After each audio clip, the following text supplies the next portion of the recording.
29 anyos na OFW na tubong Tarlac City, kasama sa 4 na Pinoy na nasawi sa nasunog na pabrika sa Taiwan. Nagka-alerto Russell Simorio, exclusive. 4 na Pinoy ang kasama sa 7 nasawi sa sunog na tumupok sa isang pabrika sa Taiwan ayon sa Manila Economic and Cultural Office. Kabilang sa mga nasawi sina Renato Laura, tubong Cavite, Nancy Revilla na taga Marinduque, Maricris Fernando na taga La Union at Aroma Miranda na tubong Tarlac City. Nagluluksa ang pamilya Miranda mula sa barangay Matatalaib nang maipaabot sa kanila ang masamang balita. Ang kapatid ko po yung pangalawang huling nilabas na wala na siyang buhay. Okay, saan po ba siya nagtago daw, sir?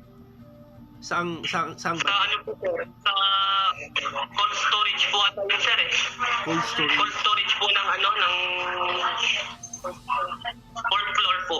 Sabi ng kanyang kapatid, walang nakitang malalang sugat sa katawan si Aroma, kaya posibleng suffocation ang sanhi ng kanyang pagkamatay. Bago ang insidente, nakausap pa raw nila si Aroma na masaya at ganado sa trabaho. 6 na taon nang nagtatrabaho bilang factory worker si Aroma.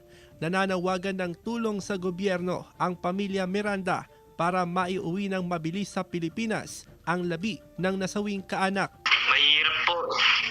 Lalo na po sa mama ko breadwinner po kasi si ate ko sa pamilya. Kaya mahirap po sa tanggapin ng pamilya kasi siya lang po yung tumutulong sa po yung pinaka-breadwinner. Gusto namin ngayon yung maiuwi po yung bangkay niya sa Pilipinas. Binisita na ng OWA Region 3 ang pamilya Miranda at nangakong tutulong upang maiuwi ang labi ng biktima. We are in close coordination with the Taiwanese authorities para ma-repatriate na kagad yung mga remains. Kaso dahil, siyempre, parang accidental in nature ang cause of death nito mga ito. Siyempre, may mga investigation pa mga involved yan. Russell Simorio, 1 North Central Luzon.